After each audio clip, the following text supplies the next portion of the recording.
بسم اللہ الرحمن الرحیم۔ السلام علیکم سامعین محترم، امید ہے آپ سب خیریت سے ہوں گے۔ آج کا موضوع ہے سخاوت۔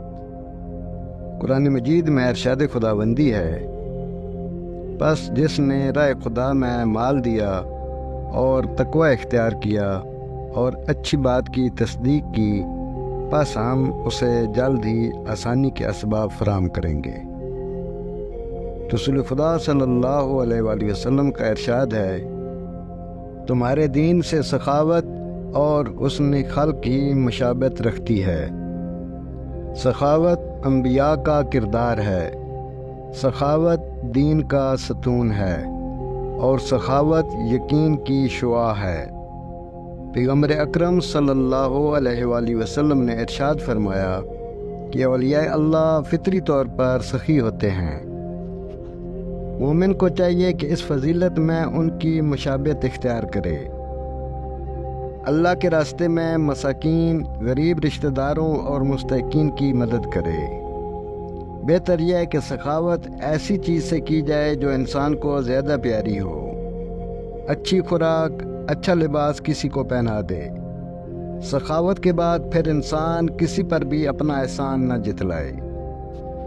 ہر انسان کو یہ سوچنا چاہیے کہ وہ اپنی زندگی ہی میں اپنے مال سے راہ خدا میں سخاوت کرے، بجائے اس کے کہ مرنے کے بعد اس کے ورثاء اس کے مال میں سے راہ خدا میں خرچ کریں گے بھی یا نہیں۔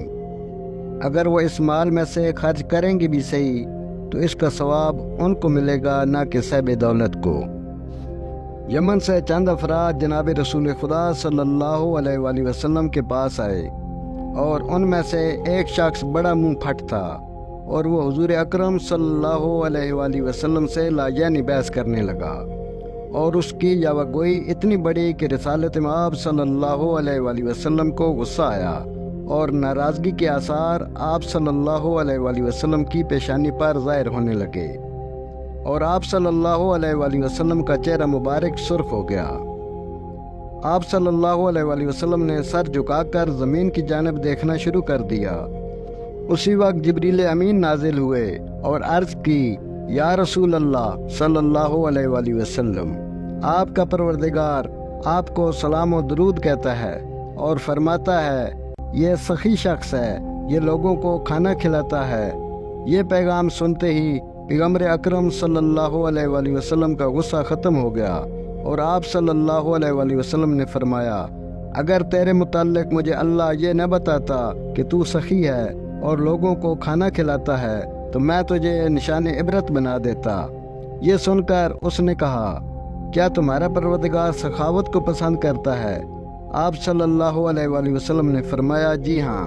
تو اس شخص نے بے ساختہ کہا، میں گواہی دیتا ہوں کہ اللہ کے علاوہ کوئی عبادت کے لائق نہیں، اور محمد صلی اللہ علیہ وآلہ وسلم اللہ کے رسول ہیں۔ میرے اور آپ کے پروردگار نے سچ فرمایا ہے، میں نے آج تک کسی کو اپنے مال و دولت سے مایوس نہیں کیا۔ مزید اچھی ویڈیوز دیکھنے کے لیے ہمارے چینل کو لائک کریں، سبسکرائب کریں اور شیئر کریں۔ شکریہ۔